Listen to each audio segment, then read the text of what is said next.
Not so long ago, the State Department spokeswoman Elizabeth Trude appeared on national TV saying that the Russian intelligence and security services have been waging some type of campaign of harassment and intimidation against U.S. diplomats in Russia. These Americans temporarily residing in Russia have experienced, some type of form of covert harassment. Some people know this as organized stalking. It is said, for example, that intruders, they broke into their homes at night, and in some cases they rearranged furniture. They would turn on the lights and TV, and then they would leave. This is, a form of covert harassment, intimidation. Some type of psychological warfare. And apparently, corporate mainstream media here in America doesn't have a problem legitimizing the experience of these U.S. diplomats temporarily residing in Russia that experienced, organized stalking. Why is this? Because it fits their political agenda. Now, what most people don't know is that this type of phenomenon, I'm talking about the targeted individual phenomenon, this is happening here in America too, not only in Russia. There are thousands of U.S. citizens. I'm talking about law-abiding citizens, decent people, moral people, that have been placed in the secret, illegal, long-term, unconstitutional surveillance program that is designed to cause a nervous breakdown. We're talking here about psychological torture against those that have been designated as enemies of the state, one way or another. Usually activists and whistleblowers. I, Nisin Lopez, I've been a targeted individual here in the United States for many years now. My targeting began on January of 2011. I have experienced all the phases and levels of the program. We're in 2018. It's been many years. The people that are recruited, to harass the isolated target 24/7 nonstop in order to destroy, a target's mental health. They use many unethical means in order to harass, agitate, intimidate, and terrorize the target.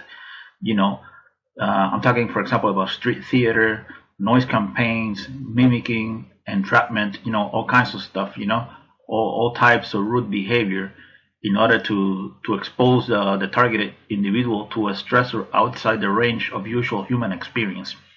But one of the things they're going to do is illegal entry into the target's home, Basically, the way it works, the police is gonna go to your apartment complex. If you're a targeted individual, they're gonna get in touch with the people in charge of your apartment complex, and they're gonna tell them that, that you're under investigation, that you're a criminal, you're a threat to society, blah blah blah. They sell them a false narrative. The more people despise the target, the more they're gonna harass the target in an organized fashion in order to destroy the victim of organized stalking mentally. So yeah, they're gonna break into your house, illegally, of course. When you've gone to the supermarket, when you go to the library, you go to the movie theater, whatever it is, they're gonna break into your house illegally, and they're gonna move things around. They're not gonna steal anything. They're just gonna move things around. And when you get home, and you see that, this is gonna stress you out. And the idea behind this is to make you believe that that you're helpless, that you're not really in control of your life, that they, the perpetrators of organized stalking, the citizens on patrol, the surveillance role players that are recruited by the police, that they are in control of your life. It's a psychological warfare. This happened to me, for example, in Miami Gardens. They broke into my house, when I was gone, and they destroyed my video camera. I guess that was kind of a subliminal message, pretty much saying, you need to be quiet, you need to shut your mouth, like basically telling me that, the police is on our side, we can get away with anything. So we're gonna break into your house whenever we want, we're gonna move things around, we're gonna rearrange things, just to mess with you.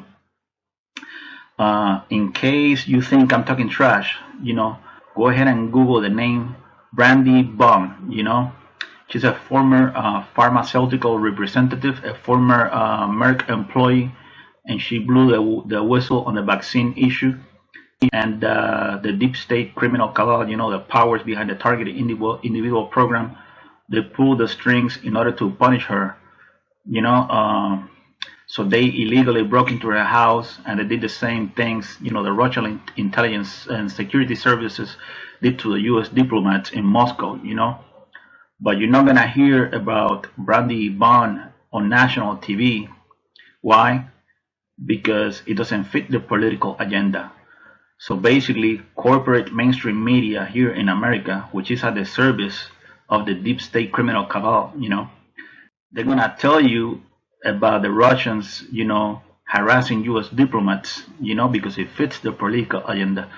But they're not gonna tell you that there are thousands of targeted individuals here in the United States of America. I'm talking about law-abiding citizens, decent peoples, free thinkers that have been placed in this torture program, this secret, illegal, long-term, unconstitutional surveillance program that is designed to destroy the isolated target emotionally and psychologically.